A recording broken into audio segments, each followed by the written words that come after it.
Yeah,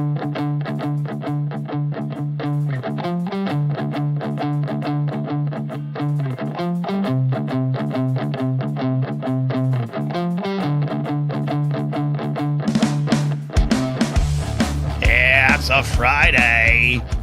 We're back in the swing of things, sipping coffee, talking in growly voices. Yep, It's ANYTIME with Ken and Alden. My camera's at the wrong angle. I just realized it. It's too high. What am I gonna do, Alden? Are you hosting one of those like you buy an hour on an AM station? Oh, talking yeah. about car parts. Oh yeah, love those stuff. We're here, everybody. We're back, baby. We're back. Good to be here. We took last week off because Alden was in the City of Angels. We'll talk about some of our adventures, these adventures that we had together, and I want to hear more of yours. We got some big news with the Pope. We're going to talk about the Pope, talk about jokes about the Pope, and then we're just going to see where the show goes. Alden, this show's sponsored by two things. I promise I'm going to let you talk. As you saw coming in the show, tonight's show is sponsored by Ken Napzok's Hot Burbank Nights, Friday, May 30th, 7:30 p.m. in the Yoo-Hoo Room, Flappers Comedy Club. It's a co-headlining event, me, Ken Napzok, and Mark Ellis, followed by a comedy press conference, a little fun thing I do, where you have a chance to ask us questions following our sets. Also, Alden, tonight's show is sponsored by Scotty Jarrah's Midi-Chlorians, an alliance of science, mythology, and magic. This is my, I got the advanced copy here. You know, this is so nice about this, Alden, is Scotty left me a note. He left me a note when he sent this to me. He says, Ken, now I am the master. I've surpassed you. And this is bigger of an accomplishment than anything you'll ever do. And he's not wrong. Yeah, I got the advanced copy as well. I love the personalized Scotty notes. Definitely, everybody, pick it up. It is, I say this without bias, it's really good. It's really educational. It's the type of stuff that I wish they would publish, like on a certain .com about Star Wars, you know, if they had one of those. And it's excellent. It's excellent stuff. We got to have the live experience over in Japan, and now you can have the experience at home. Read it again for the first time. Read it again for the first time. I think one of the best marketing campaigns ever. Whether you like the special editions or not, that trailer rocked, Alden. Anyways, how are you, buddy? I agree with you. I'm doing okay. I mean, like it's weird, right? Because it's like I said to you off air, I just saw you. We hung out Saturday night. We hung out Sunday night, and in two very different contexts, which we'll talk about, two very different tones. And it was sort of like my trip that served as a stopgap after Japan, so I wouldn't have to feel the post-trip depression. That's smart. And now I feel the depression of both. Now I'm like, I'm firmly back here in Florida, where we no longer have fluoride in the waters, or we're about to not have fluoride. Oh, that's worked out well for Alabama. Yeah. Worked out well for them. I saw that story. We're in great company. Yeah. It's going to go lowest really well in here. Teeth health. Yep. And so being back here kind of sucks ass. There's real life stuff that, is like unavoidable. You just bills, all that shit. Yeah. But it's been I guess not a horrible week. I've been less plugged in over the past month or two, partially because of being overseas and everything. I'm to the news. Like I don't have like a constant like every day I want to murder someone like I did for the better part of this year so far. I'm sure that's going to come back soon. But my murderous rage will return. I have to own something. I check the headlines every day. I go to my ground news account every day. But at the risk of not being involved, I have had this like I have to almost plug back in. I haven't unplugged because again, every day I wake up and check the headlines, but I just have this like there's a lot going on in my life too, and this week has been horrible. So it's like there's a little bit of that, and protect yourself. But then if Andor's taught us anything, among many things, it's that there's a cost to the fight. So I want to make sure I'm in it. But I feel you on that. I feel you on that. You taking any hits of the Rido during your dark moments? Breathe it in, boy. You're here. That's freedom. That's freedom. You're here. You're not with Luthen. You're here. In a year you'll be with Luthen, and we won't explain it. But you're here. In a year, I won't have legs. No.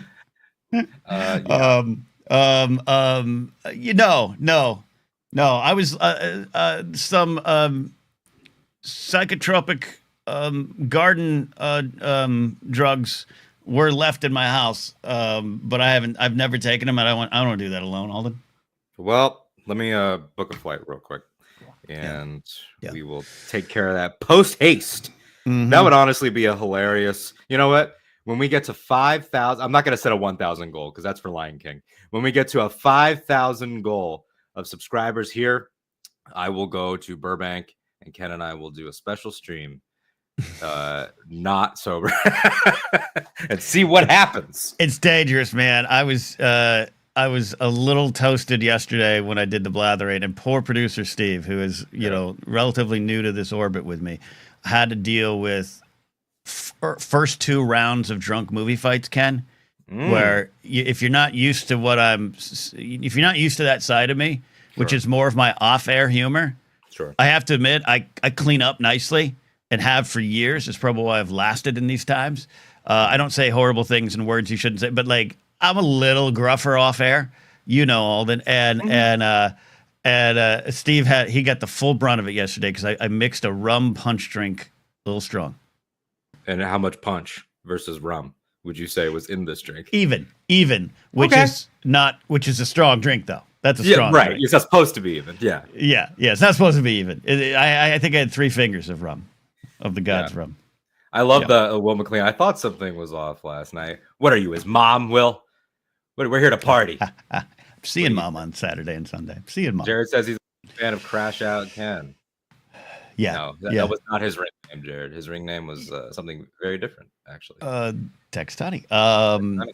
Anyways, I want to talk about some of the stuff we did out here and all the stuff. But we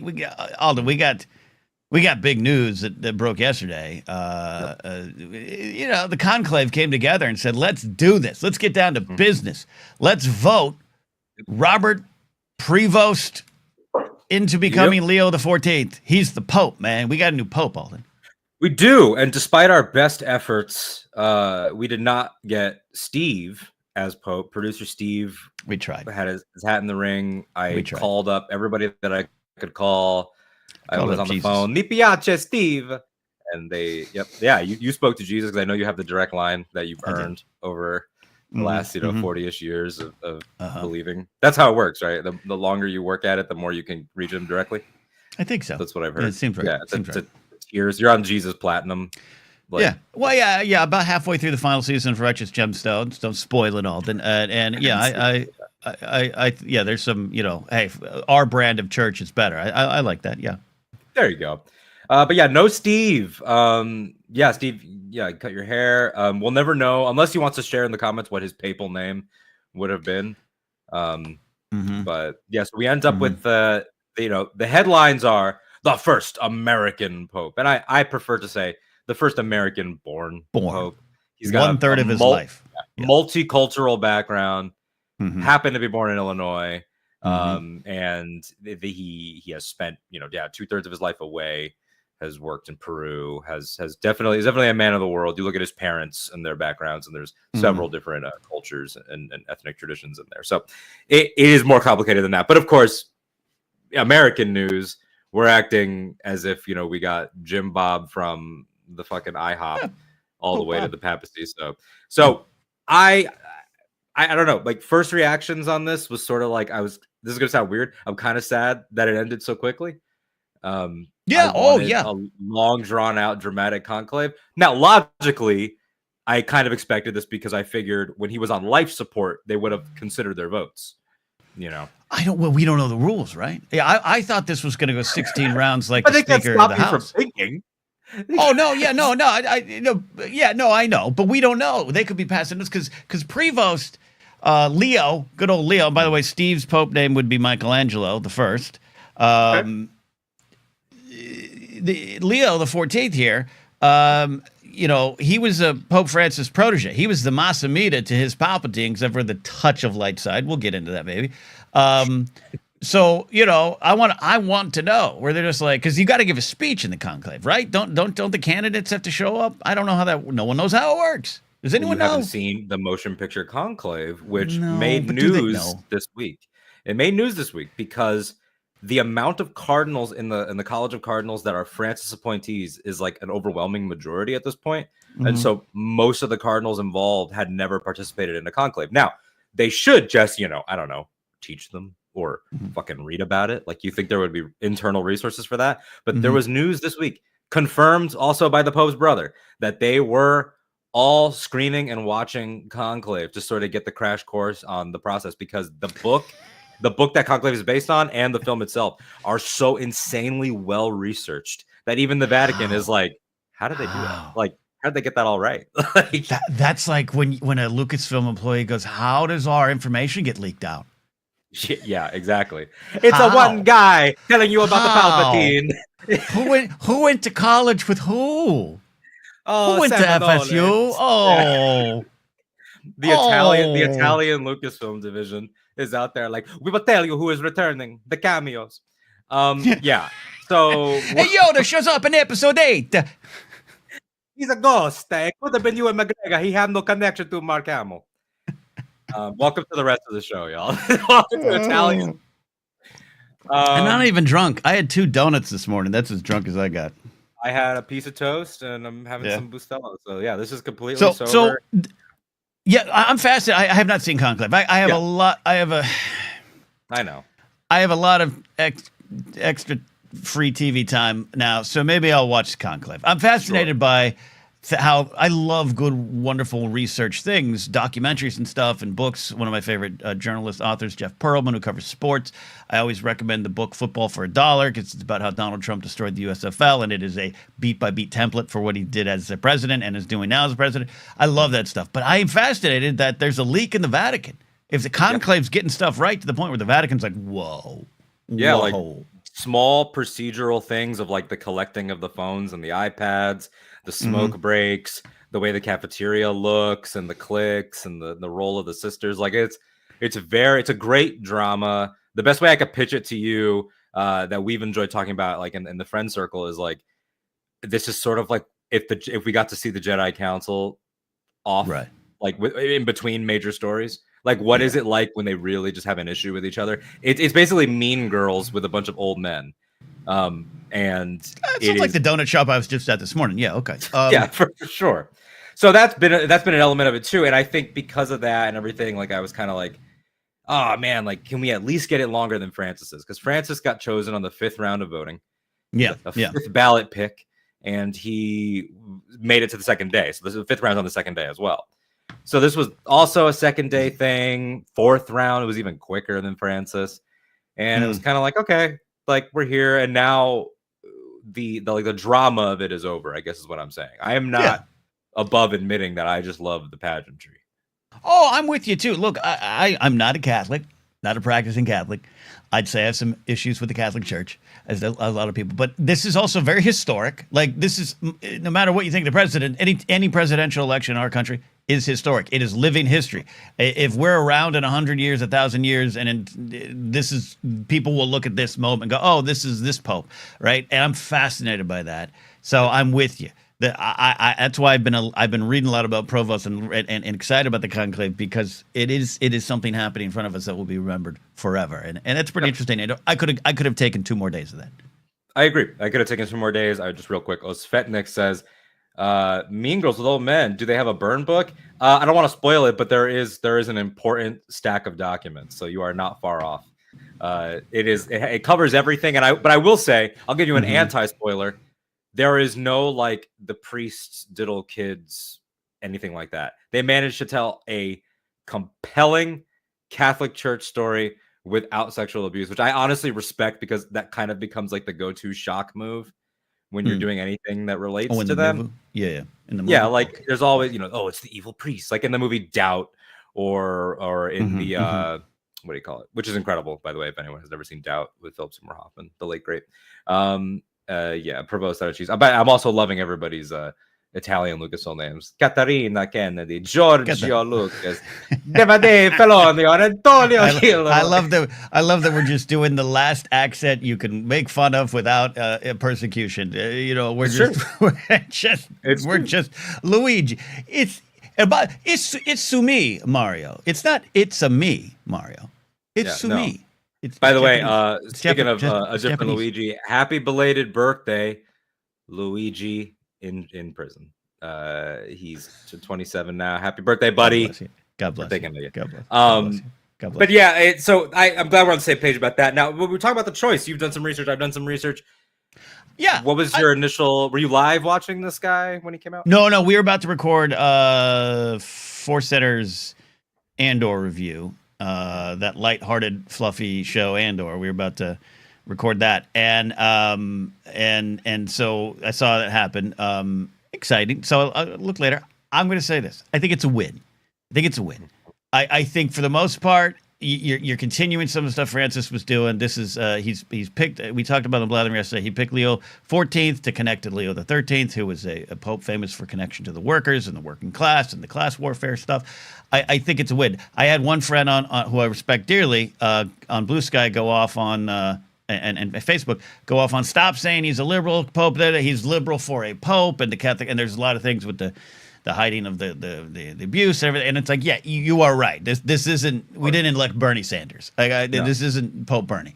But that's my thing, man. Like that, it's a win. Take the small win, because there were some leading candidates out there who were really bad. Who would have been that is like, really bad.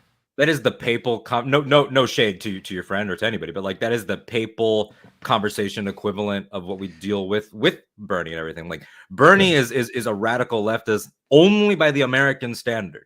And it's we shouldn't have to say that every single time. Like when you say a liberal within, the College of Cardinals, like those factions, there's like 4 or 5 factions. And like so like a liberal, sorry to the people getting upset about it, a liberal is accurate. He's a liberal moderate. There are liberal moderates, there are progressives, there are the traditionalists, there are the like in the film they get into this. You really gotta watch it. But like there's a guy who like wants to take it all the way back to the Latin liturgy. Like there are all of these competing things trying to drag it one way or the other. The victory here is not that he's so great. The victory here is that it didn't backslide into like a 1940s pope that was turning a blind eye to what the Nazis were doing. So it's like when I first heard an American pope, and again, you're right, 1/3 of his life in America, most of it in the world. He is a White Sox or a Cub fan, right? And there's a video going around on like social of someone's mom who hooked up with the pope when they were like 19. Fascinating. Fascinating. Nice. I know someone whose ex-boyfriend started dating Lady Gaga like 10 years ago, and it was like I remember her posting about it. Like this, what? That's fascinating to me. But I mean, you knew the Duchess. You knew the Duchess of Sussex. Oh, kind of. Not directly. I knew her ex-husband. Yeah. Close enough. Meghan Markle? Yeah. Meghan. Yeah. Her husband, her ex-husband was in the circle of Florida college-based people. Again, I don't know how some of this information gets out from Lucasfilm. So where was I even going with this? I don't know. It's a good thing to me in the sense of what you're saying. And I want to celebrate that and take the win and not break it down. That's what I have to say. When I first heard it was American Pope, my immediate reaction is, holy shit! Like, what do we got? Like some dude that's like, Trump is our anointed one. Like, oh no! But it wasn't that. It wasn't that. And I'm going to take that. Yeah, I mean, they're already getting mad at him because he's on the record on social media agreeing with Francis's dunking on JD. Outright. He actually went a little bit further than Francis. Francis wrote a strongly worded letter, an official release. We're gonna write a strongly worded letter. Well, you see. Yeah, so he did that. 8 questions. But this guy went on Twitter and actually said point blank, JD Vance is wrong. Yes. And was very much more direct about it. He's shown that he is vehemently against their immigration policies and their hatred of migrants. And like, so he's got that. Again, you want to be super clear. We are aware that he did not go hard on some people he probably should have gotten rid of, some creeps. But I got newsflash for you. We'd have to burn the entire thing to the ground and restart, which maybe we should. And maybe we should just burn it to the ground and never restart. Maybe we should. And I don't say this to be an asshole, to be combative. I just sometimes when like, and this person wasn't directly communicating to me, but it's like, but he did this. It's like, got it. What is your point? What is your point? What are we to do with that? You want to turn this in and go for someone else, like, or focus on the best way to go forward. I know change is slow. I know, we have but to talk about the reality that we're in, and again, this was about avoidance. To your point, like I also had the reaction. American Pope was like, "Oh Jesus," and and I was talking to a friend of mine who was I have a friend who I just love so dearly, who is devout in her Catholicism, but it's still fun to talk to, which is like that should not be, but and she and I love her so much. We've known each other since we were 14. And she was like, American Pope, wow, didn't expect that. And I said, not sure how I feel about the most powerful country in the world having that sort of connection to an independent city state, because that's the other thing, people don't talk about it in the terms of what it is. They're not a part of Italy technically. I mean, they're an Italian city state, but they have sovereignty. They're the Vatican, baby. They have sovereignty. They have their own intelligence op. They have their army. Everything is independent, and they are an independent city state that has essentially outposts in like 100 nations around the world. But you got to guard the UFO bodies they've got in the basement, Alden. Of course, that's where the crystal skulls are. I'm assuming, because it seems like we don't have them. So, and she was like, yeah, I trust that they've prayed on it, that he's supposed to be a spiritual leader, not a political one. And I was like, I hope that too. But I also don't believe in people, the way that you do at this moment. Like it is, whether people like it or not, it does have a political element, because had it been someone in the conservative wing that was like, let's roll back Francis's edicts and opinions and everything, that is fuel. That is fuel. And people don't want to see them as connected, but like, you had Barack Obama and Kamala Harris and Trump all commenting on it yesterday. So it's like, it is a thing. He is a political leader. There's this story. I don't know. Kevin Bloom texted to me. That story that went around America only going to Pope and a cleansing power. So this was, so there we are. There's this guy, someone put his name in the comments while I look for it, that you might be faster than me. But he is known as it's Robert Barron. So he's like the internet's bishop. Like he's the very online one. And he cited the now Pope Leo as a mentor, and he said that Leo said, so it's secondhand, that he explained to him like there will never be an American Pope until the political decline of America, because if America is the political leader, the military leader, the exports, entertainment, blah blah blah blah blah leader, then they're not going to want them being the church leader. And so this being a sign of like, okay, you are now no longer strongman enough for this to be as much of a concern as it would have been. So it's a sign. It is inherently correlated. Speaking of signs, Alden, I covered this last week. Do we know, is he officially the Pope now, or is there some ceremony where he gets the robe, moves in like his entertainment center into the Vatican, like, hey, careful, the PlayStation 5's there. Does that happen? Is he in charge now? No, I think he's in charge. Like there are still things he has to do. Like I think this Sunday probably a big deal for services, and like he hasn't come out in like the full regalia. He hasn't done like, there are certain things like, but the stuff that counts of like accepting in the movie Conclave, when they get the vote, before they go and they put the selection like to burn the white smoke into the thing, they have to go to him and ask him if he accepts his canonical selection as the next supreme pontiff. So he accepted it and chose his name. He's done. It's over. So it's okay. So this is important. And Plume knows where I'm going with this. There was that prophecy that Francis was the last pope, and following Francis would be the death of the world. Basically, this is like from 1199. This was a guy back then, down to the name. Francis will be the last one in the number. So that is now bunk. Or my worry was, if Leo takes over Sunday morning, we all got like a day and a half. And I was just going to see what that would determine my plans for tonight. Man, you want to play Fortnite? That's probably what we're going to end up doing. But I could go paint the town. I could go to that place I almost convinced you and Nikki to go to. That's true. I don't want to get into it, but I'm a recently single man. So I'm like, we got, if the world's going to end in an hour and a half, would you want to get in bed, or with your best friend in it? Is a song from the Surfing Brides. I got choices tonight. If Pope Leo taking over on Sunday ruins the world. I'll say this, you took us to this taco place near the Comedy Store. Pinche's Taco. pinches that I've been thinking about. I regret not picking out. You know what I mean? Okay. Like I I'm regret so glad you. Okay. So let's do this. We're going to put a pin in the Pope stuff because there's a thing of the Pope conversation you don't want to talk about. But Sure. we're transitioning into this. Okay. You and Nikki Kumar, the wonderful Nikki Kumar from the Imperial Senate podcast, which there was some drama in that live stream he did where I think Charles Worthington Ashby IV took offense to us making fun of the name. I got an Instagram comment on it. Well, Charlie can watch Andor and see why maybe it's not the best name to currently have. Are you saying them's the bad guys? All right, so you guys, you did your own thing. Then me and Mark Ellis met you at the comedy store. By the way, Yeah. when you turned and saw Mark and I in a Mercedes-Benz pulling into the very tiny comedy store parking lot, how cool did you think we were? At first, I was like, whoa, is that them? And then, a bunch of like really hot models ran toward the Mercedes yelling, "It's Ken, it's Mark." And I was like, is this Hollywood? Is this what I'm missing? This is incredible. No, it was yeah.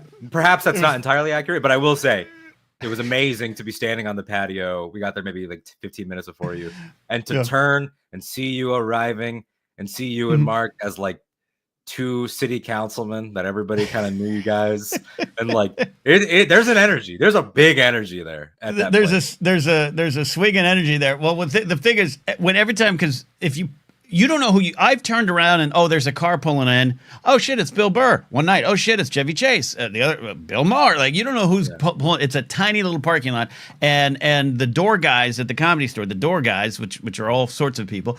One of their jobs is to move the cars around, but it's like Tetris. It's like you got a space for 3 cars and 19 cars are in there. Some of them very rich people. Like Mark's told stories of I had to like park Anthony Kiedis's Porsche one night. Like it's fat. So when we pull in there, there's an energy, but they're like, oh, it's Mark and Tom Segura. And every time I get out, people are like, hey, it's not Tom Segura. So I revel in that 2 seconds of confusion. They're squinting. They're placing bets like it's Tom Segura. No, it's Will Forte. And they're like, they're both wrong. They're both wrong. It's a stalemate. Anyways, we can talk about the comedy store. Go where you want. You and I had a philosophical conversation about the comedy store and places that I think people put walls up against, which I think are incorrect, including one of the best comedy clubs in the world, which is the Mothership in Austin, Texas, owned by Joe Rogan. And people don't like to hear that, but it's the truth. So afterwards, Mark goes home because he's going to go to sleep. So you, Nikki, and I walk down Sunset Boulevard. We passed the Body Shop, a place I've been to regularly, and I was almost one more drink. I would have been like, Nikki, Alden, I'm pulling out $100. We're going in there. But we didn't because we were hungry. We get to Pinche's Tacos. You fuckers, I'm like, treat. It's on me. I got a credit card. The last credit card I have that's open. Everything. I order a burrito. Everything. You all ordered 1 taco each, Alden. Okay. Look. One taco each. Let's be real here for a second. And I will say, for the transparency of the viewers, this is the first time we're discussing this. And I would love to know. You said it. You mentioned people in the live chat. Well, but I loved the place. But this is the first time we're discussing the ethics of I'll cover it when you're a friend. So it's like, first of all, okay, it's our first time there, and so you're like, come here. Me and Nikki, we're both adults. We're first of all, Molly Damon says I would get 2 tacos. Let's also be honest. Molly Damon and I and Alex would not have gotten past the Body Shop. That's so true. Molly would have gone in. She's so fucking cool. She would have gone in with so much swag. Oh man. But anyways, all right, continue. Molly, who doesn't even look both ways, like she just has that much aura.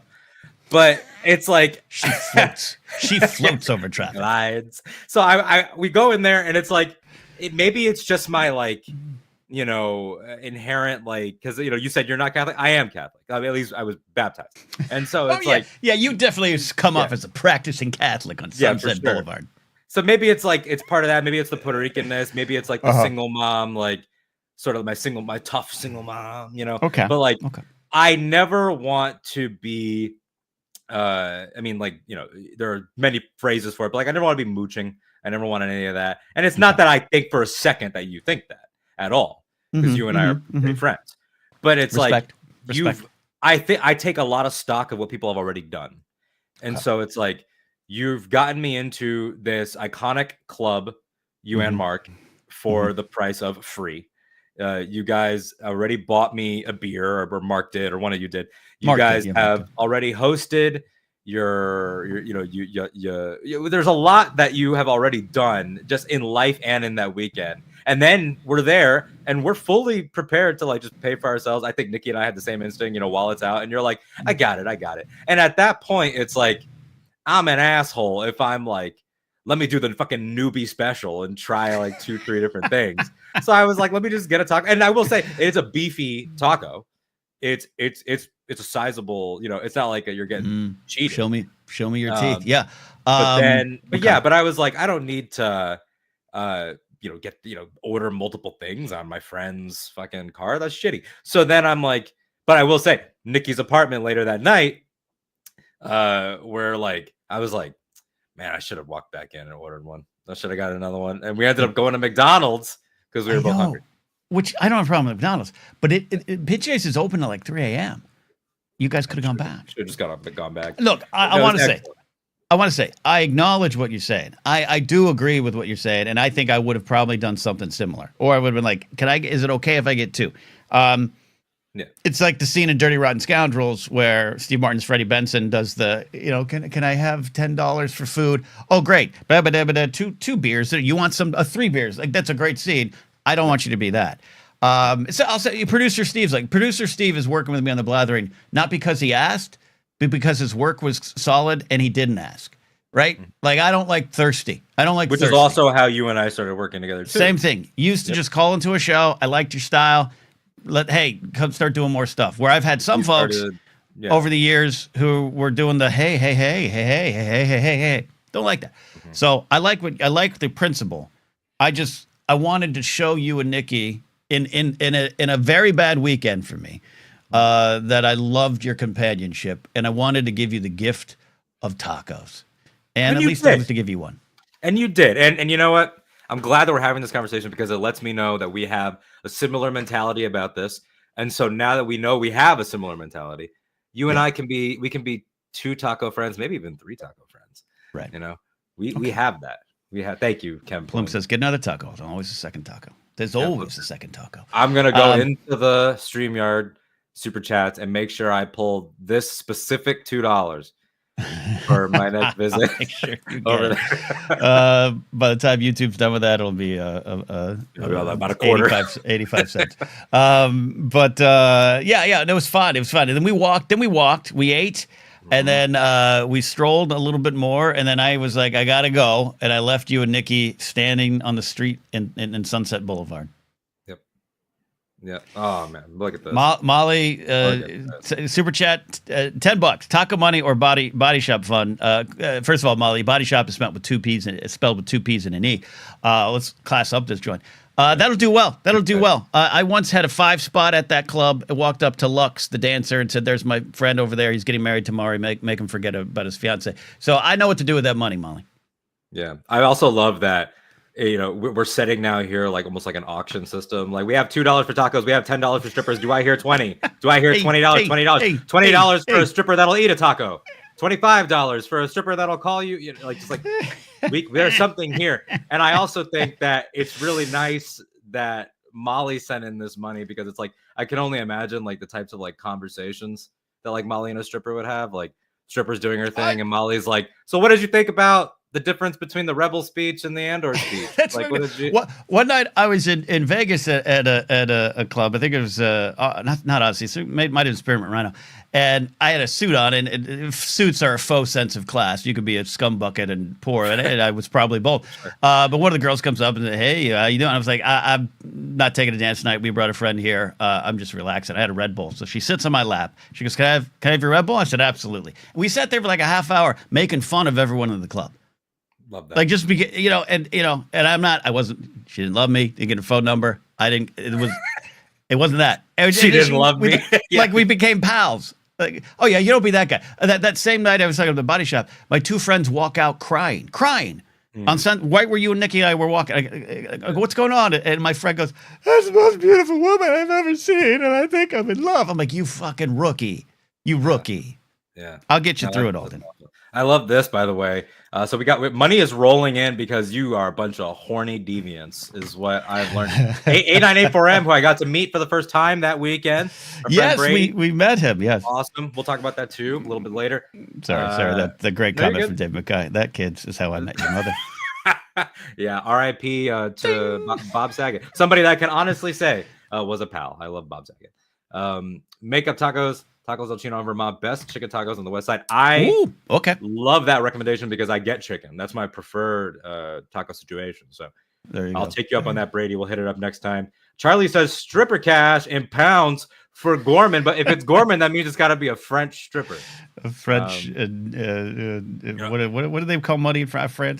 I have some in my frog. So, there's producer Steve. Too generous. Oh, he had a super race stripper once. Long story. We'll hear that on the Blather one night. And there's Alex going, hey, get to the Bible study centers. $15 for the Lord. I'll tell you what, when I get the Damons to the body shop, here's what's gonna happen. Molly and I are gonna be sitting down there holding court, and I'm gonna be like, Alex, here's $2. Go get me a Coke. Like that's what's gonna happen. All I want in life is to see Alex and Molly with a dancer for each of them while Jedi Rocks comes on.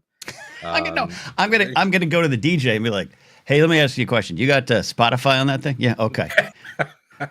Can I give you $20 for a song request?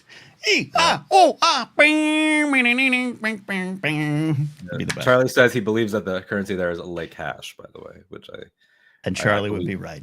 I believe him. As a European, he would know. It's been a weird week for me, obviously a devastating week for me, and I appreciate all of you just letting me express. Can I give you a compliment, though?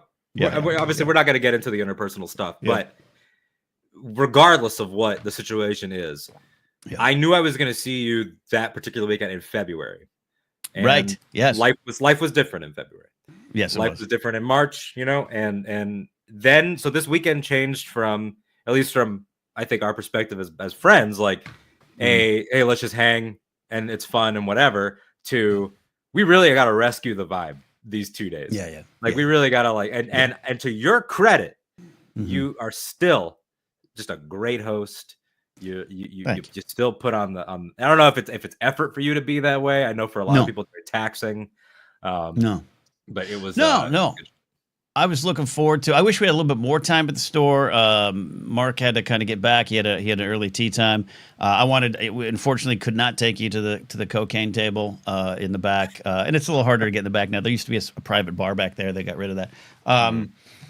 And the next night, you had treated me in February. You bought my ticket to the Rise of Skywalker screening at the Academy Museum. I'd never been to that version of the theater. That used to be LACMA as a whole, but now LACMA is this entire property. The Academy Museum is on it. Beautiful experience. Really appreciate it. Ran into my friend Alex Marzonia, who works there in the events section. It was a great night. Eli was there. 8984M Brady. That was my favorite thing. Is we're all seated. It's like Nikki, Eli, you, me, your other pals. Josh, Edgar, and Edgar. Great cats. And all of a sudden, Brady appears out of nowhere. Poof! He's like, "I heard your voices." It was great, and he joined the evening, and it was a lot of fun. And that was really relaxing with a movie I love to watch, a movie that still gets me emotional at certain scenes and moments, and our butts rumbled in the seats over the sound, one of the best sound systems ever experienced in a theater. So I owe you a lot for what was a very sad and bad week and into a week for me. So you're a pal. Yeah, man. Oh, well, of course. I was happy to treat you to even just a movie ticket. I knew that it was a movie that you and I bond over.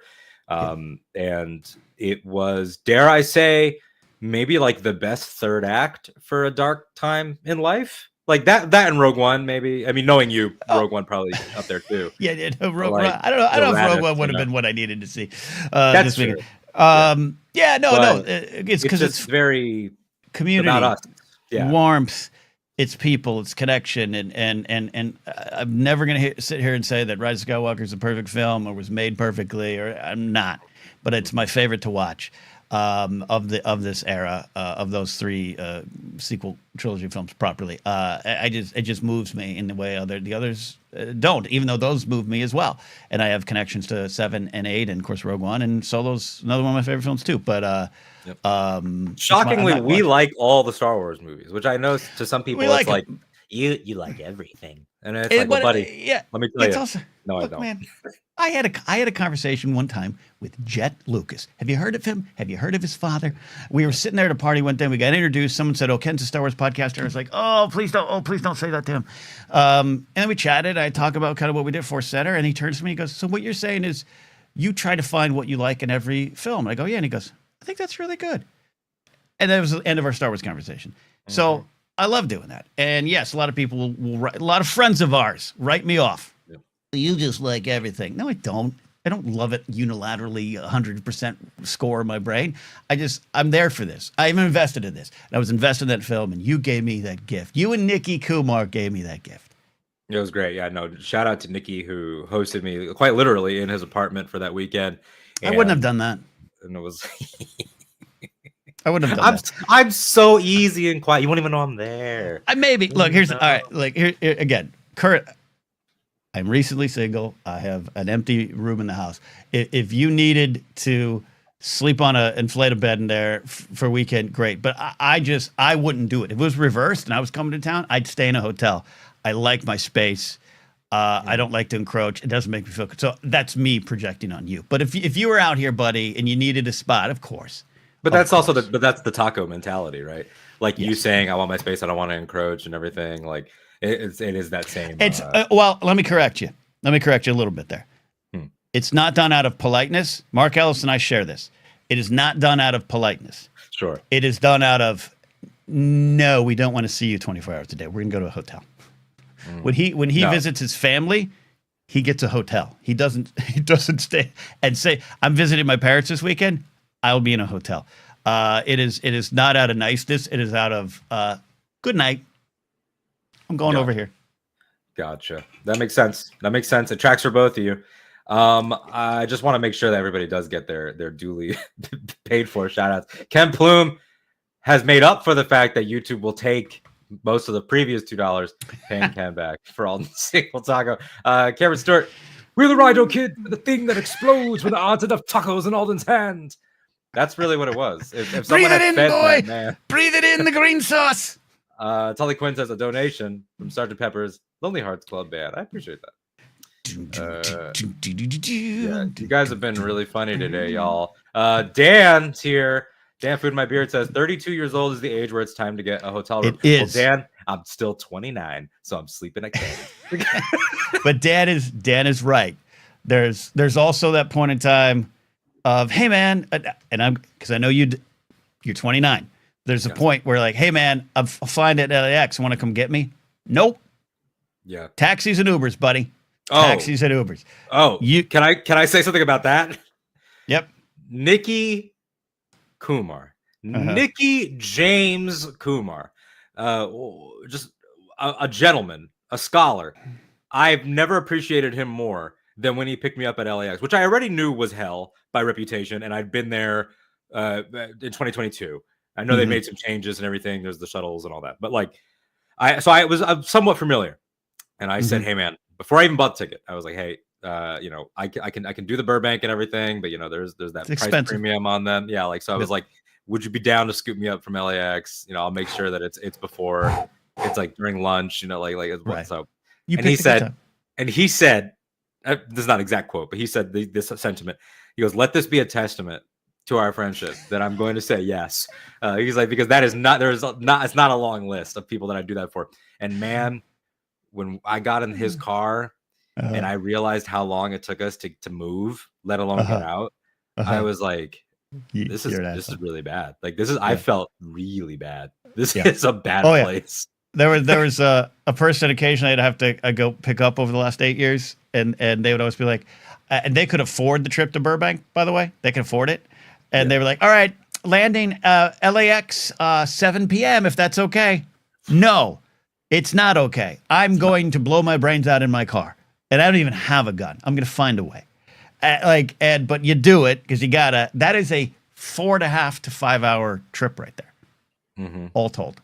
No, it was bad. And like I landed at 1:30. I think by the time the shuttle process and all that is over, it's closer to 2.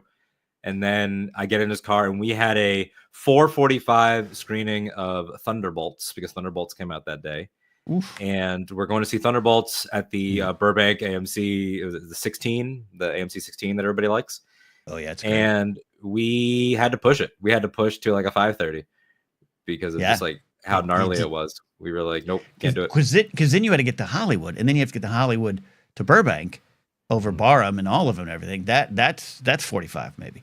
So I really several times during my weekend in LA did I have a conversation with myself, while I was brushing my teeth or taking could I live here or like whatever. Not just the could I live here, but like what would be worth dealing with all this? And the only thing that I could come down to was like a famous woman. That is the only Florence Pugh. only do Florence this for or Pugh. Alana or the list is really long, honestly. But yeah. Molly Davis says I'd pay for someone's Uber rather than go pick someone up at the Atlanta airport. Good to know, because I'm thinking I might take a trip to Atlanta, just fuck off to Atlanta for a weekend. And number one, I'm staying at a hotel. Don't worry, Alex and Molly. But two, good to know that Molly would pay for my Uber. No, that's actually a pro move, Molly, because think about your gas and your frustration, and like you're probably gonna break even, Yeah. But we have a schism. We have a schism. Alex says he'd pick you up. Trying to be the better of the two. Look at that. Matty Gunner, World Traveler, is right. LAX sucks, but not as much as Newark.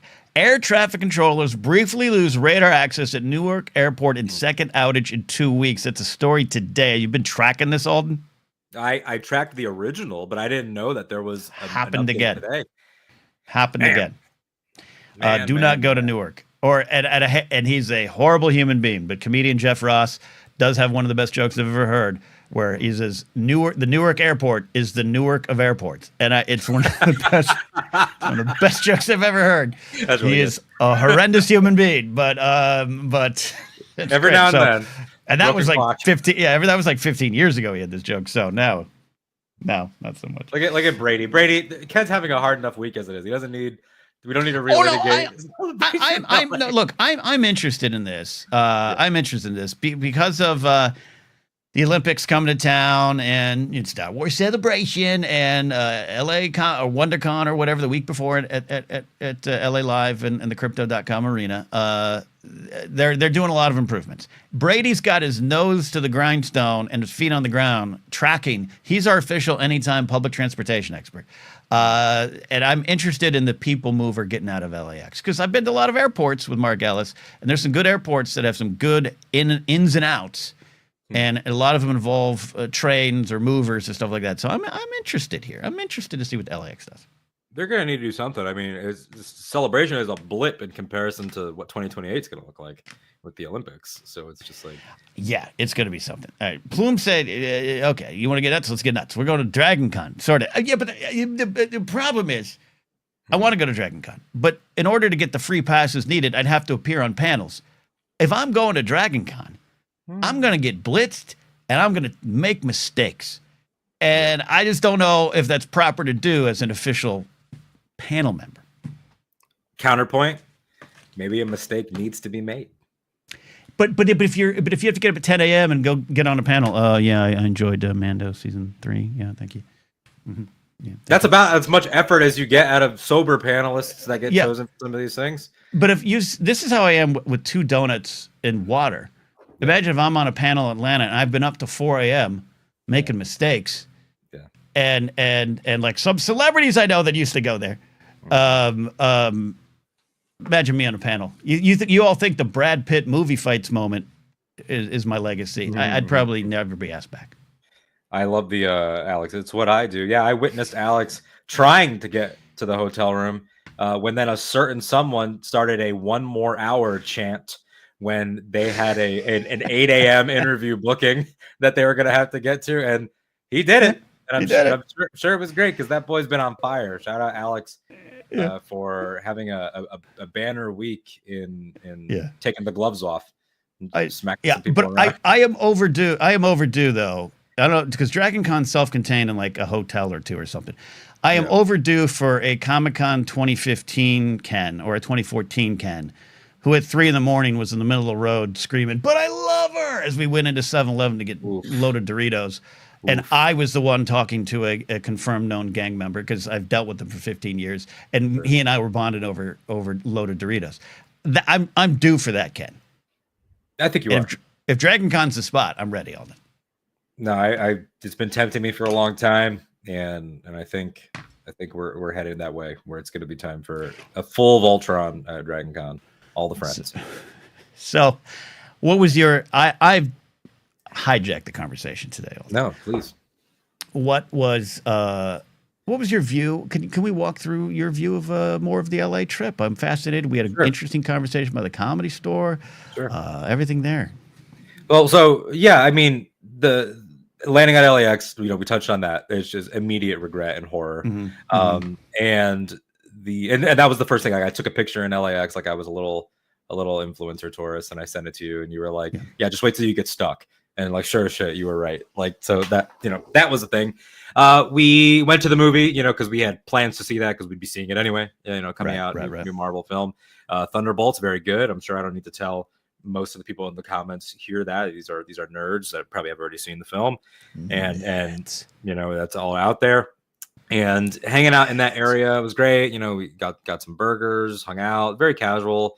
But then Saturdays when we hung out, and Saturday we went down to the Vista, and Tarantino's coffee shop is attached to that. Hung out in that whole area, to the Los Feliz, hung out with all the hipsters. There was people doing the like Humane Society like petition signups, and I'm very motivated by guilt, so I stopped and I talked to her for like 20 minutes. And so you went to Los Feliz. Yeah, Los Feliz. Yeah, exactly. I'm sure it's exactly what you all say. Los Feliz. Yep. And that's how it's said. We're down with her. I guys, this is the coastal divide here. We would never say Los Feliz in Miami, all right? And we talked to her, and she was like, they have a whole script that they got to stick to. Yeah. And whenever I deal with someone that has a script, I got to try to cut through it, because it's like not just for time, but like be a human. So we're trying to make her laugh and everything. And she says, "Do you have a dog?" And I said, "Yeah." She said, "What's your dog's name?" I said, "Mando." And she said, "Like the Mandalorian?" And I was like, "Why, yes.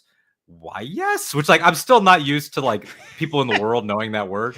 And then right there in the back of Alden's head, he heard, "Go into the chapel and gonna get the energy married." was not right. The energy was not right. But then, we get to the conversation, and like Nikki's wearing a Max Rebo band shirt, and she's like, "That's from Star Wars too, right?" Like, so we were all three now talking about Star Wars, and we're like downplaying like how much we know, because she's like, "Now, do you guys just like the movies? Do you guys watch like the spin-offs too? I haven't seen all of those."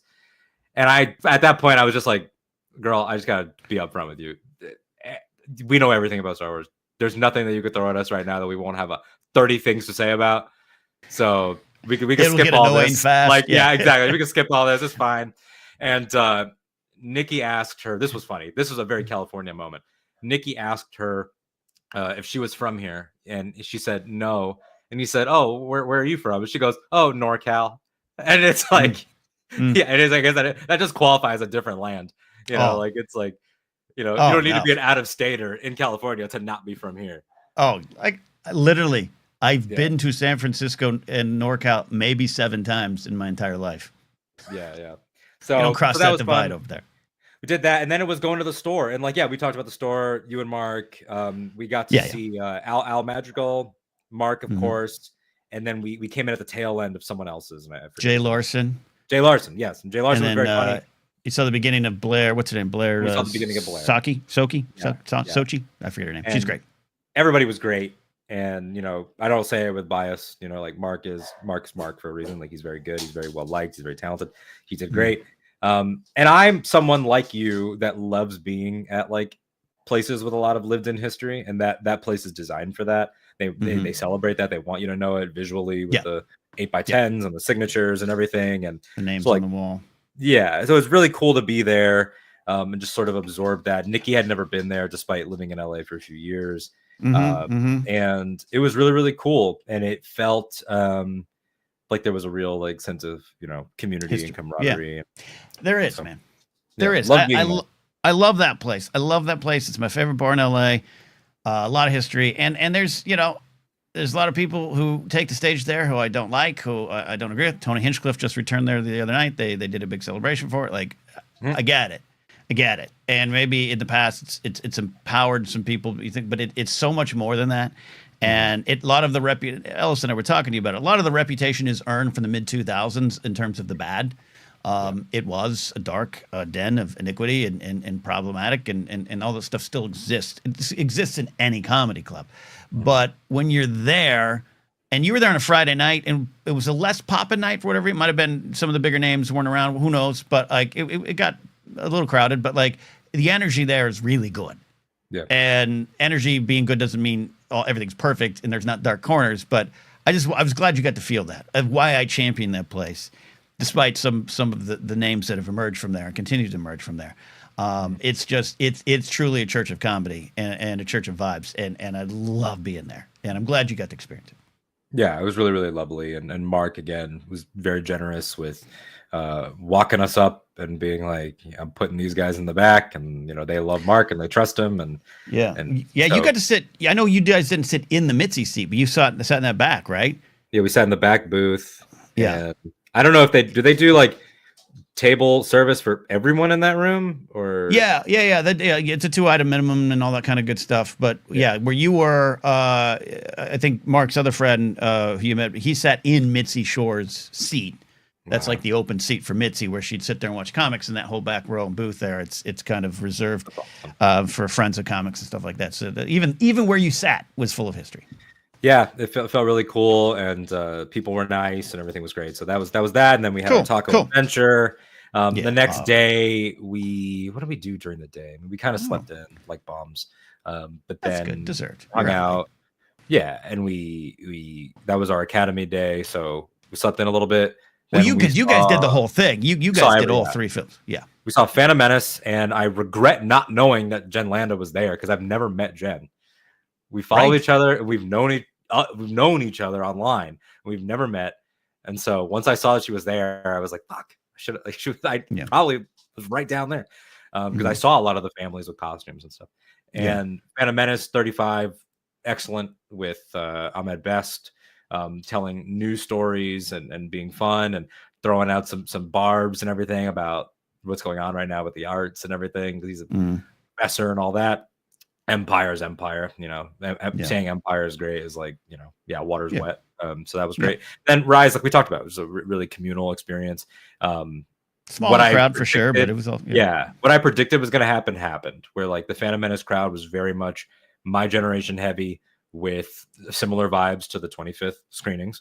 Empire was the quietest, most boring crowd, because these are the people that probably convinced themselves, like Denis Villeneuve, that that's a serious film. And then Rise was the real sickos. Rise was the people that like, in wrestling terms, they don't need to watch John Cena. They'll watch someone you've never heard of do 40 minutes, in a garage, 40-minute barn burner in a garage. Yeah, exactly. And it was that vibe of like people that like, we got claps, for the iconic people, but like there was laughter, like there was what Eli feared, because Eli rightfully before we had a bite to eat, and Eli was like, man, I gotta say, I'm kind of nervous that when we sit in the screening that Palpatine returned and some of that stuff is going to get groans and everything. And it's like, no, because the people that are paying for a Sunday night are not fucking memers that are going to be sitting around like, like, these are people that like got it, that loved Rey. The ending got applause. Like it was like everyone hit their moments. Yeah. And there's people dressed as Rey. Yeah. But but LA was great. And I did have those like, would I want to live here? Like, but then again, under the right circumstances, like how much am I making? Who am I with? What am I doing? Sorry, David McKay again with a winner. David's on a roll today. Claude Squad. That's us. Claude got a laugh. People I'm not encouraging you to move here because that's costly. It's not an easy decision. There's a lot of places for you to go. You have the benefit of a wide open road in front of you if you want to take those roads. what's your when you walk around? I'm not nailing it down into anything here. Sure, What makes you feel I could be here? What makes you think, other than the cost, that maybe not for me? For the not for me, it's the cost. It's the fact that I know I got lucky with the weather, but it's not always like that. You mean it's perfect? Because yeah, sure. I am a cold first, overcasty gloom. Sure. Like, I love that. Yeah. Okay, go to Seattle. And I honestly no. Look, come on. Let's get Kelly Knox on the phone. Get her on the phone. I should. Tell her about the Pacific Northwest. There's but Kelly, how much do you pay? And I, things like that. I'm also like one of those annoying young people that's like, is it walkable? Is it a walkable city? That's a big thing. Which like LA puts a bullet in the concept of walkable. Like, it is aggressively not walkable. You motherfuckers can't do anything. You can't do anything. The fact that we could walk from the Comedy Store to have a bite to eat is probably a unicorn. Like, at a place you liked already, at a place you knew and liked. In your neighborhood, I walk to stuff in Burbank. Yeah. But overall, yeah, absolutely. But the things that I did definitely love is, this is the least unique thought that I'll ever express, but like, I, like you, love entertainment history. I love film. I love television. I love all that. Like Nikki and I share that. And so like he can do you want to take a detour to go see the Paramount Gate? And it's like, yeah, of course I do. Like, I fucking love the Paramount. Like, it's the last of the golden age. Like, this matters to me, Like, and then, we see the Netflix building and we boo, we hate Netflix Ted. Like, things like that. And I gotta, I'm sure he's in his office. Cut to Ted at the window looking down. Are those guys booing me? Are those thumbs down? And me? And again, I should also say for the viewers, this, extremely small sample size of what I saw. I could do 10 more trips and still not see all the areas. Never hung out in the Valley, never hung out in Silver Lake, never hung out in Beverly Hills, never there's so many towns. But so there's I'm speaking from a place of ignorance, but I love the hipper areas. By Los Feliz, as it's actually said in Spanish. You liked it there, huh? See, but I like hip people. I like hipsters. I know that's probably something that you're just now coming up. But remember, Ken, you've only been like lefty, dem socialist Ken for X amount of years. Yeah, and one of the reasons it took me so long is places like Silver Lake and Los Feliz. Because of the people. Yeah, absolutely. No, but if there's somebody there that like looks like they have a theory about JD Salinger, like, that's my type of woman. Like, if there's the fuck is that? Like, what, she got a beret? Yeah. Who is this person? Who is this Zoe Deschanel from 2010 person you've cooked up? Such a sucker. Like Sophie Thatcher, probably most famously from Yellow Jackets, but I say from Book of Boba Fett. There's no work, oh mighty daimyo. She works. She lives in Silver Lake, and it's like that right there. That's an endorsement right there. Well, how do you know that? Well, hold on here. I think she said it. She dates some Silver Lake musician or whatever. I mean, look, I'll be honest. I'm trying to track Amelia Clark's whereabouts, so I get you. Is she in the UK or is she in LA? I think she went back to London. I heard tell she went back to London. Smart of her. And that's the thing is that, like, I joke, but like, it really is like, I'm a sucker. So it's like, I'll have my doubts about LA, and then I watch Hacks, and then I'll watch like the behind the scenes and listen to Hannah Einbinder talk about the beauty of LA. And I'm like, well, she's funny and she's beautiful. So of course LA is great. But in my soul, I probably am like heading more toward like Chicago or something like that. Really? That's like really. But I also love New York. I've never spent time in Atlanta, so jury's out there. Nah. Okay. Look, New York. I loved my time there when I would do shows there. I've realized now I'm not gonna live there. Don't want to live there. I love my 5 days in Chicago proper and my other times at Wizard World outside. Yeah, maybe not. I don't know. But again, this is all speaking. But that's from my journey. Like, this is yours. This is your journey. Yeah. But it's like, man, I ate Cheerios for dinner last night. I've been single for 4 years. It's like, you know, I got these are not the ideal circumstances to judge the City of Angels. If I was making influencer money and I was super hot doing like Marvel Rivals cosplay and people were throwing fucking international plane tickets at me and all that shit, I would sure. shill for LA in a heartbeat. I know this. Okay. I know if Nikki Kumar sells a script Mhm. and I get to weasel my way into being like his assistant or something, I'll turn coat in a heartbeat. Okay. I don't have Coast loyalty. That's Okay. for sure. I Look, don't have Coast loyalty at all. So I respect that LA didn't win you over, and you'd been here before, but I think, correct me if I'm wrong, this was the first time you maybe like spent time here, spend time here without an event. Yeah, not having to run to a screening or this and that. Mhm. Yeah. And again, I feel super you. small sample size. Did not get to see, like, because I think we would all agree, and Nikki would say this too, where he lives is right by the Walk of Fame. It's like that's not ideal, like to sell you on the city. Like, Oh it's no, like, you don't want to. I mean, look, Yeah. unless you're bunking with Nikki because it's a cost thing. No, I want to get your ass to the Valley, Burbank. Yeah, we got to get out there. We got to go to the deli. We got to like, you know, jam out with like all the Jewish queens. Like, no, there's definitely like LA experiences still to be had.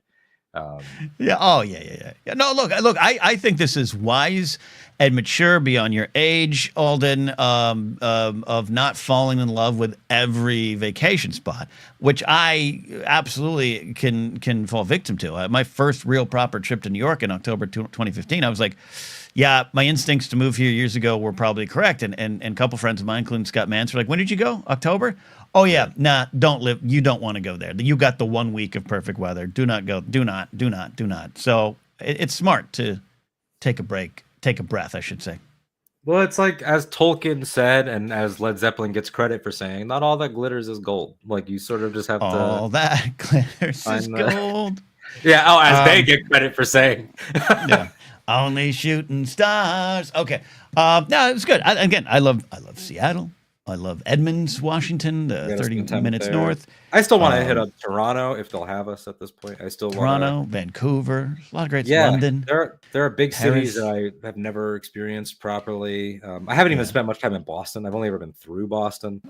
I enjoyed my 4 days in Boston. It's a giant bar, but I wouldn't live there. But that's me. Yeah, it's really me. It's you. Charlie. It's fascinating. Anyways, thank you for indulging me on more discussions of this city I love, and I appreciate your perspective, and I can't wait to have you back. I think we'll continue to fun. Oh, for sure. I definitely will return to LA before Celebration. That is absolutely for sure. I would say if I could get back there this year, I would. Who knows if that's in the cards? There's a couple weddings, but I will be not to be like, you know, what I deserve, what I should get, but it's like I would be very surprised if I wasn't there for something Mando and Grogu related in May. That's what I'm imagining of 2026. Oh, okay. 26, yeah, because the movie will be on, and I mean, I'll come meet you because Force Center will never get invited to things again. So you guys are too smart. That's you're too cool. You're too hip. That's what it is, and at least to me. Hey, you want to talk about something that we agreed on off air about related to the Pope again? I do. Guys, this is not meant to shade anybody in the chat. No.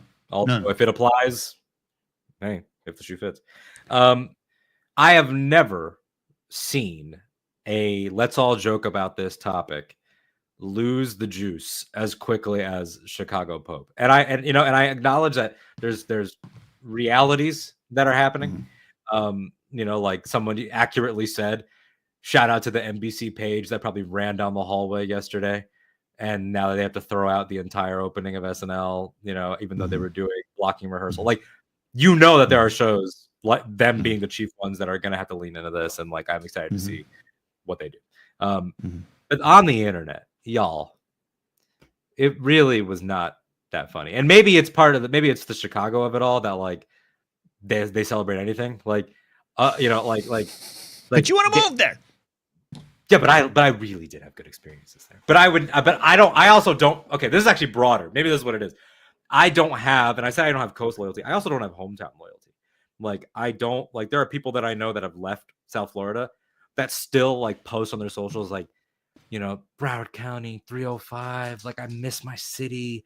I miss the bit. I'm like, shut the fuck up. It's So fucking sucks here. Like, you don't like the 619. the 619 people, like, and the wrestling move. Yeah, like I don't have that. So I guess part of it is like all the humor has come from like, wow, look at the Chicagoans being Chicagoans about it. And it's like, yeah, but like we ran through all these jokes with the bear.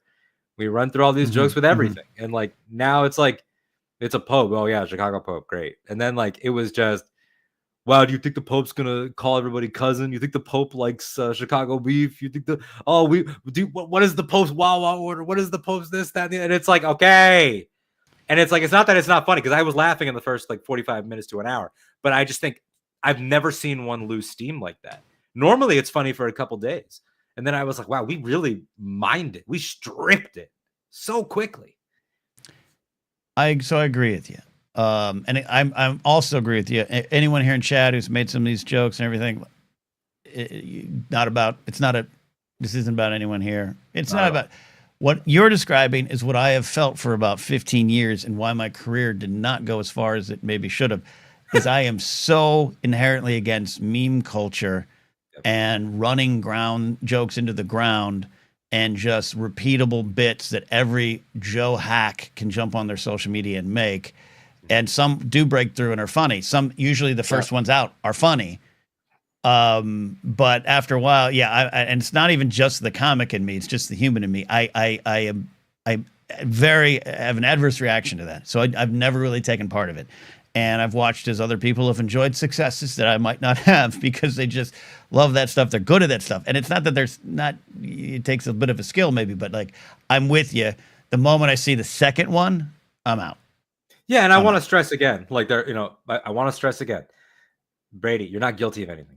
I laughed. No one here is guilty of anything. Yeah. I reposted at least 3 or 4. Like, so I want to be clear. It's not that there was no value. I'm simply observing the speed at which I felt like we got it all. Like, Vance jokes could go for months and months and months, because that has proven to be an endless mine of like, this guy just reveals new layers of assholery every day. Yeah.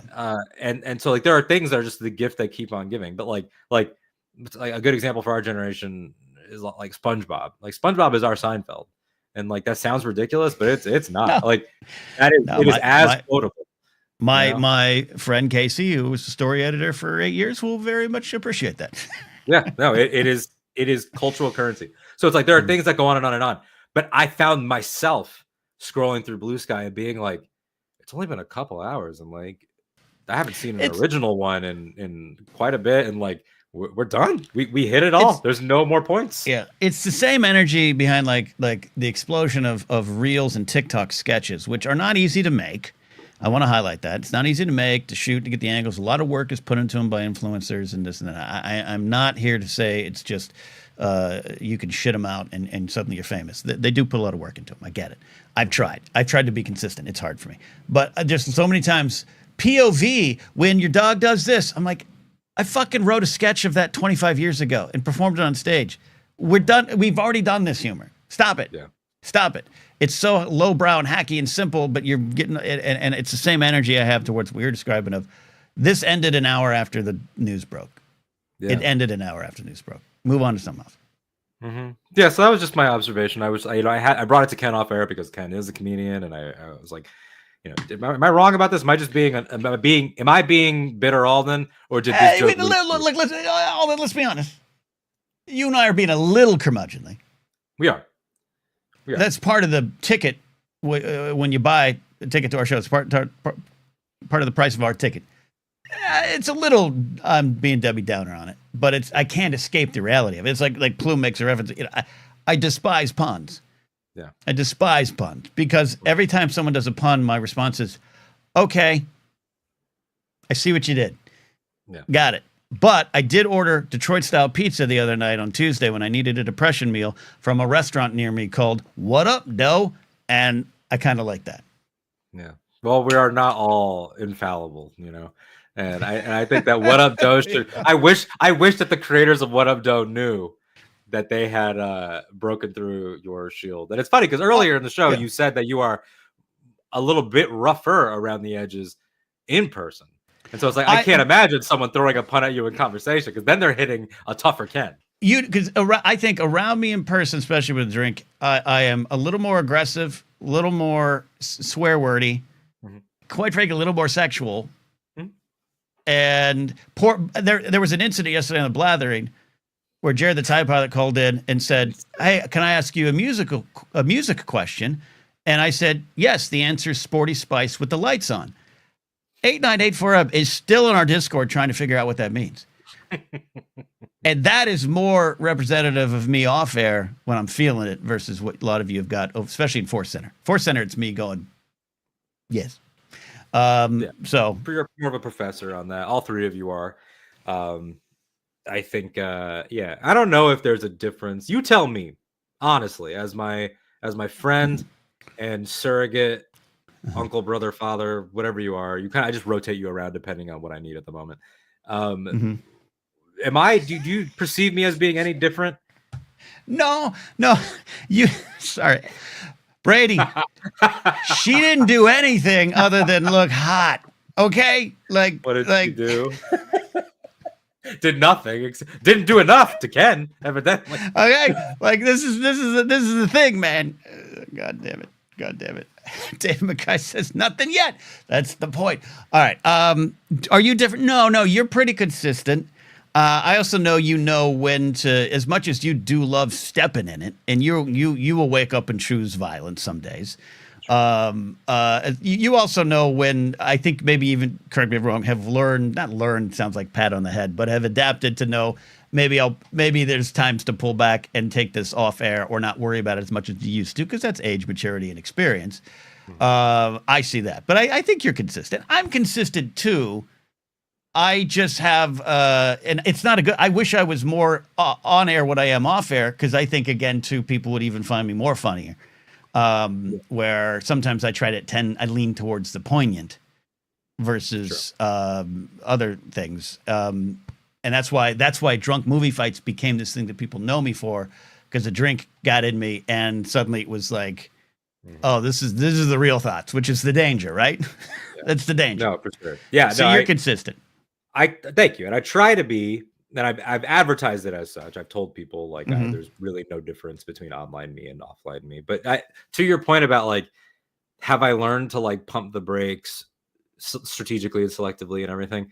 You want to know the honest truth, as honest as I can be about it, is twofold. One, we've talked about a lot on this show, which is I've grown exhausted with qualifying, and I've grown exhausted with having preemptive arguments.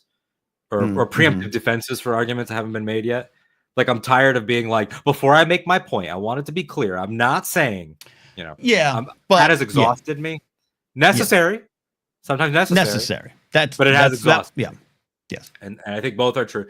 And the real God's honest truth at an hour, almost 18 into this show, is that I look back at especially the 2020 to 2022 period. Where it was just shoot first, always, we're running this. We don't have to fucking let them, say what they just the way that I was during that time was driven by immense heartache, anger, and all these other vitriolic things. And I realized maybe in those situations, I'm motivated by regret of time lost, is what I'm saying.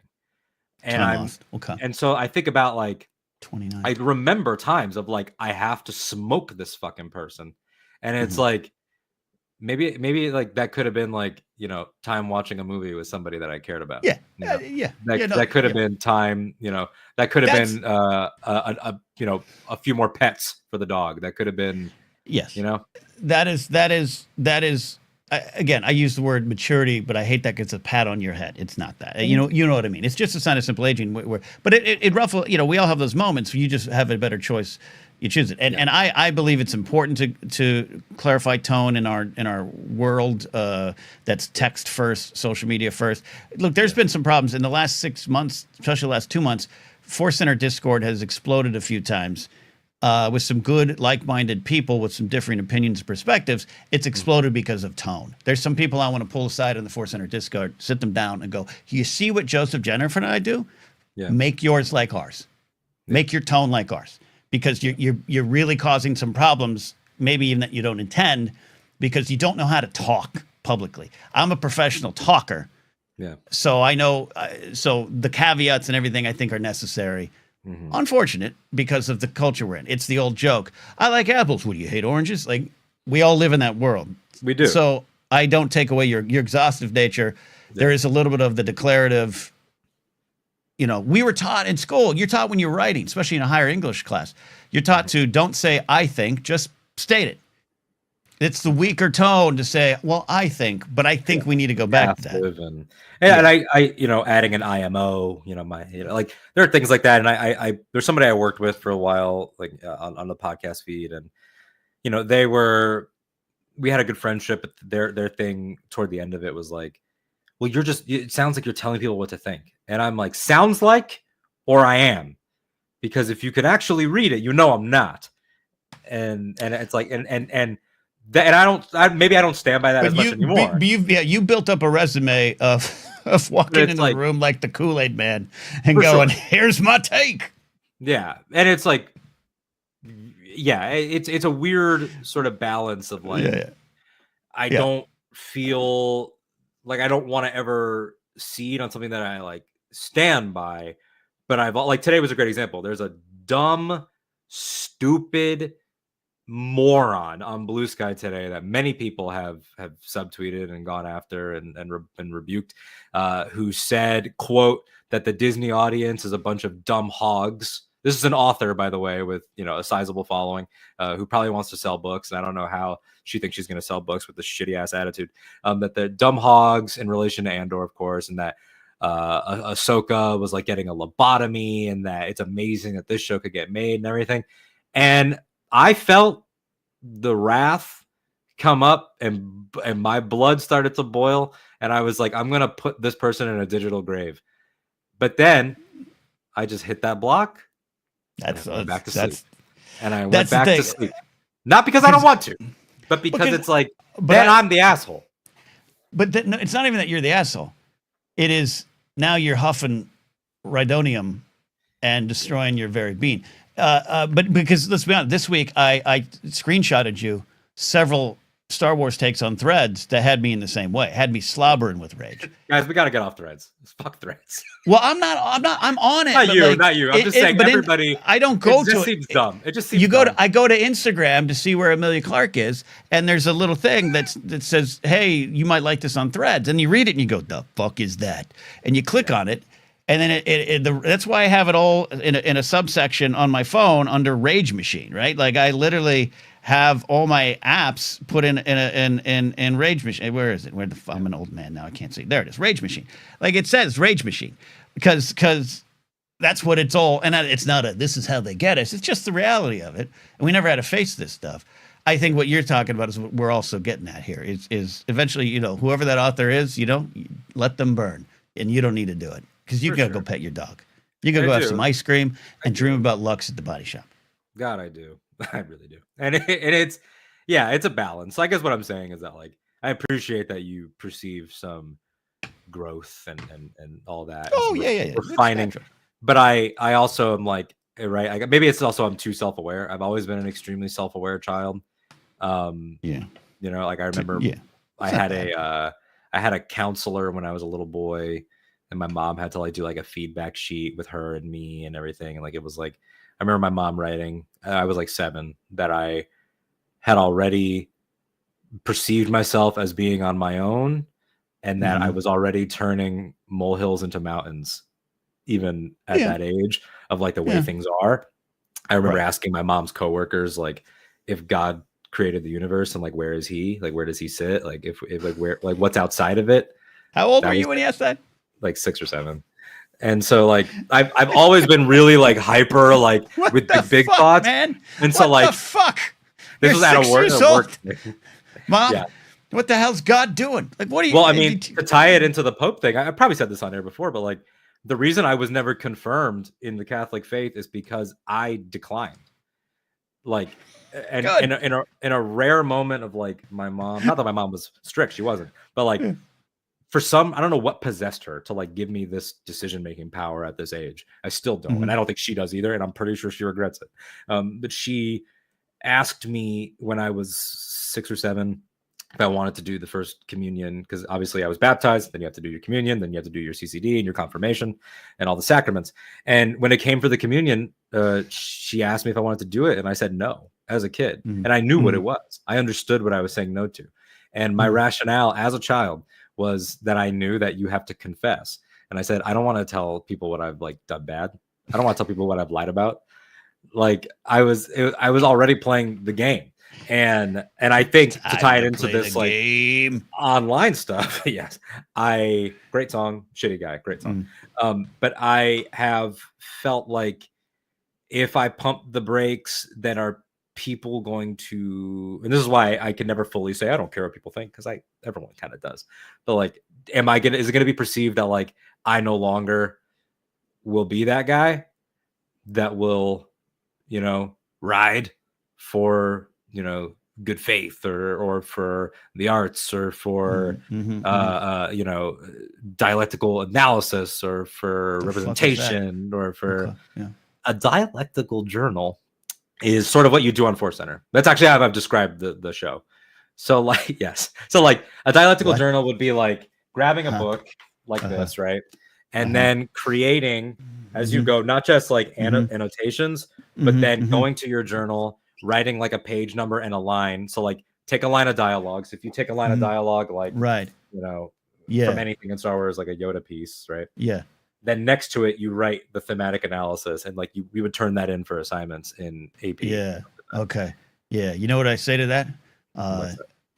Stop that, you fucking nerd. Go fuck someone with the lights on. Look, man, you can have both. Why can't we have both? Why can't the person that we're fucking with the lights on also do that? I ask you. You know where they probably are? Silver Lake. Yes. And where does Ken not go? Where does Ken not drive to? Silver Lake and Los Feliz. Maybe we need Los Feliz. Maybe we need to book a venue there and do a live show there. With the no, I've done comedy there. My friend Melinda Hill used to book me over there all the time. Their heads are up their own asses. That's why I like doing comedy clubs in America. As opposed to, so that's not America. Well, that's where we're headed, right? That's where we're headed, to some weird mishmash of different small nations, just like Oppenheimer, flying floors. Yeah, as we called it when he received the sloppy Toppenheimer. That's so amazing. Yeah, the right line is a good meme. That's an example of a good meme. Yeah, but it's got a shelf life. It's got a shelf life. Yeah. Yeah. I've never been baptized. I'm a bad Christian. I never, because it's like, fine, me and God can square up, but I ain't taking a bath in front of 200 people. I don't need to do that. So I think we're good. I used to know this, but I might have forgotten. I just don't want to get confused. What is the actual, like, literal denomination, like the name of the denomination that you were brought up in? None, non-denominational. We were in a Calvary Chapel church, which is Calvary Chapel, Costa Mesa, with a very famous pastor named Chuck Smith, who's since passed away. Part of the Jesus movement, came out of the Jesus movement of the early 70s, where my parents met. So there's probably some denomination, but people are like, what denomination? Nothing. We went to a Calvary Chapel. At one point, we went to a very legalistic Calvary Chapel, which is kind of their reputation after a while. And then we went to a Nazarene church. But we went to the wild one where the pastor used to quote Seinfeld, and we used to be in a rock band, and remove the organ when he took over, and the church exploded. All the blue hairs went, but God needs an organ. And so it was kind of a rebellious version. Sure. And then that was kind of the end of the run for me. Incredible. There was a lot of info there, and it all felt right for your origin story, I think. Kingsport Cal said, even I've been baptized. I love how Kingsport Cal. And how did that work out, Cal? Yeah, Cal, how did that work out, Cal? What that means. How much is the baptismal super chat level? Well, that depends, Ken. We have two plans. There's a plan to baptize us, in this case, Ken, because I am baptized. And then there's a plan where we will baptize you, which I'm not sure if that's in the... No, you can't do that. Are those within the powers that I was given by the Universal Life Church? Because we're both ordained. We're both ordained. I don't know. That's a good question. Online baptismals. That's a good question, Alden, because it could be a source of money for us. Yeah, I really, honestly, y'all, look, I know some of you don't know me that well. I will, for a very good rate, marry you and your partner wherever, whenever. I'm open. I will write something so good, so fast. I promise. I know that, like, this is because I think about it. This is a revenue stream. I know you've married people. Mark Ellis has married people. Like, these are like this. There's money to be had here. Yeah, but you honestly don't charge much. But like, I'm 2 for 2, and that's it. I retired. 2 for 2 in the sense that both of these marriages are still working out. Still going. Matt Key and Brittany Wallach still going. Yeah. Josh and Amanda McCouga. Wonderful times doing it. Blessed. But I knew them. Mark Ellis, God bless him, is so in demand as a preacher, as a wedding officiant, that he delivers his A game every time. The Sully wedding was the last time, but he gets asked a lot, and it's not for me. I don't want to be like, hey, could you do that? Like, do I know you? Have we cried in front of each other? Have we been in the trenches? Then I can speak about your love. Other than that, I feel like a bounty hunter hired for a job. That's me. See, I love, and I love talking. And so I am definitely down. I'm there when Maddie Gunner finds the future Mrs. Gunner, not assuming that she'll take the Gunner last name, but it is cool. I'm there. I'm there for the Ashby wedding. I'm there for the Damon Val renewal. I'm there. I'm there for the Plume wedding. The JMB wedding, because that is your legal name, JMB. JMB. I would renew the Damon's vows. I don't know. I know them. They become really good and valued friends. But like, I don't know them like I know Josh and Amanda or like Matt and Brittany. I want to know Alex and Molly like that, but they live in Hotlanta, so it's hard. But I would sign up for that one. And you see, you're saying if you were like, I did it. Alana Hayam has my number. We're getting married. I'm there for you. Yeah, but then you'd have to become a rabbi. Because we're getting married. Getting married within the Jewish religion. That's the whole thing. See, Molly with the eyes there. I don't know what that is. I stumbled onto a good plan. That is a good plan. The groomsmen part. See, this is a whole thing. Look, I don't want to keep us here too long.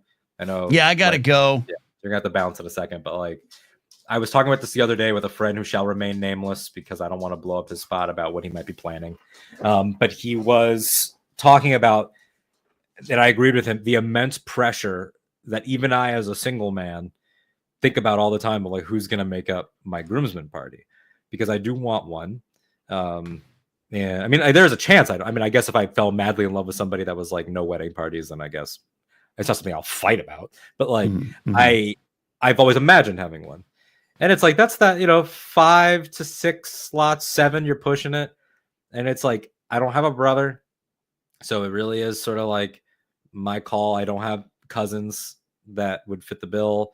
All my cousins are like, there's a 10-year gap. Like I have like little girl cousins, and like things like that. So it's like, I think about it a lot of like who gets in, and it stresses me the fuck out, man. And that's not even close to being in my immediate future. It is a dastardly thing to have to do. Yeah, don't do any of it. Don't do it, Ken. Come on, man. Come on. Look, it's personal. It's personal. I think lo-fi weddings are the way to go. But look, there. Like again, I rave about the Sullivan wedding. Jill and Sean had a beautiful wedding. They did have a team. Each had their team. Ellis officiated. It was shortened to the point, and we partied for 6 hours.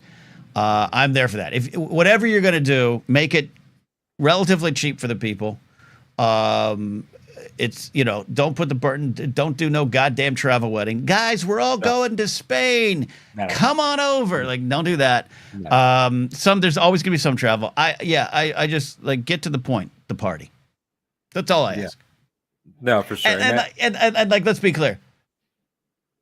I maybe officiate your wedding. You don't need to put me on the team. Don't stress No, me but out. Ken, like I'm not blowing. Don't stress me out. Blowing smoke up your ass when I say this. You're in the roster. It's just where am I putting you? In Like, the third row, and closest to the shrimp. that's Okay. I'm gonna be like my future bride's gonna be like, why is there a plate going over there? It doesn't have that many people. I'm gonna be like, that's a special plate. That's a special plate. That's an extra special plate. I want to be clear. I love attending weddings, and I've been in several and officiated too. I know I'm there for you. It's not about me. I'm just saying, if there's some close calls, if you got 5 and you're like, do I put Charlie Ashby on the team or do I put Old Man Knapsack? Go with Charlie. I'll sit this one out, and I'll be at the bar, and we're gonna have a great time. Well, it's good to know that you're willing to make that big sacrifice, for one of the young bucks to get up there. Willing to take the bullet of drinking and eating, Because you know why? Because, and by the way, you could have obviously every wedding party now wonderfully multi-gendered, and we're past that, right? We're past the boys and the girls. I will for sure. That I can exclusively announce for a thing that was not even in the works yet, that I will have a groomswoman or a groomsgal. Yeah. Whatever she wants to be called. My friend Gabby, I hit up my friend Gabby. Person, whatever you want to say. I was super baked one day, super baked. And I called her and I said, can I ask you something important? She was like, are you okay? Yeah. I said, yes. And I said, I know I'm single. She goes, oh God. And I'm like, would you be in my side of a potential wedding? Would you wear like a sexy lady suit? And she started crying. Oh, wow. Jared's right. I'm a pro. I'm going to put Charlie over. So let me get to your point there. Yeah. What I'm saying is, I want Charlie, Worthington, Meyerson, Mountbatten, Reginald the fourth, to have the experience, if he hasn't already have it, of being in your party and looking across at the person he was paired with and thinking, is this our origin story? Is this love? Yeah. Did we meet here at Alden's wedding? I want that to happen for him. I don't need that. I need an open bar and a dance floor. Okay, I've done the other thing. But the other thing too, if you're pre-selecting your team, understandable, have it in the back of your head, but you don't know who your partner's going to be, and you could be like, "Hey, this is my friend Barbie," and your partner could be like, "I'm not comfortable with Barbie being your team," and then you got to deal with that. That's the stuff you got to work out in the dating phase, though, right? Yes. Like that's but part it might of show up later. No, totally. But like that is like on a real note, like that is something that I have expressed, and it's never gone badly. But like the last 2 people that I was with, it was not brought up like a fucking like disclaimer, but I was just it was in the initial dating conversations. I was like, yeah, I do have significantly more female friends than I do male friends. And your generation might be better, but I think people are people. Yeah. And you don't know what you're going to get. Yeah. Well, how do you know them, Alden? Sure. What happened before? What have you done? Yeah. The lights on or off? You might have to deal with that. Yeah, nobody that I would choose to wear a lady suit and be on my side is somebody that I have ever known in a carnal manner. So that is definitely true. There is a wedding that is coming up in the next couple of years, which will be the first wedding I've ever gone to where I've known the bride in that manner. Yeah. And that's going to be an interesting experience. That's an interesting, yeah. And I don't know if he knows that I've known the bride in that manner, but it ain't my responsibility to tell him. Yeah. Nick Mitford is here. Hello, Nick. Late. Is this a wedding? No. See, Nick, what we're doing is we're discussing the wedding that is so hypothetical that I don't even have a girlfriend. Maybe that's what we should like. I should plan it all and bring a packet to my upcoming first dates. In my 30s, I'll just be like, look, not only do I bring all this to the table as well as a charming little dog, I also have an entire plan that I can submit, like a writer's packet. It might work. I'll tell you what, if you do that and they're on board, you found the right person. Honestly. No, the bride not manna sounds like from 1930s. You're just trying to keep it classy. This is a very classy show. Forget the body shop stripper talk from the first hour. This is the classy hour. Today. It's been a journey today. I do have to start winding up and handle something. Thank you all for letting me work through. This week's been real tough for me, and it's going to be okay. It's my small problems compared to the world, but I'm moving forward to a new phase of my life, which might include more conversations like this. But I really appreciate it. And I appreciate you last weekend, buddy. No, I appreciate you too, man. It was great getting to see you. I fucking hate that we've only physically seen each other in person at years apart, and this wasn't a celebration, but it's always a nerd thing. Yeah, We've met in Chicago, we met in Anaheim, we met in London, and we met this weekend. We have been friends for this press long. event. We were at a press event together, right? Or you were out for one, and we met briefly. That's right. Didn't? That's Yeah. when we went to the smokehouse at the Andor. Smokehouse. Yeah, it was Andor And weekend. then it's like the 5th time. Okay.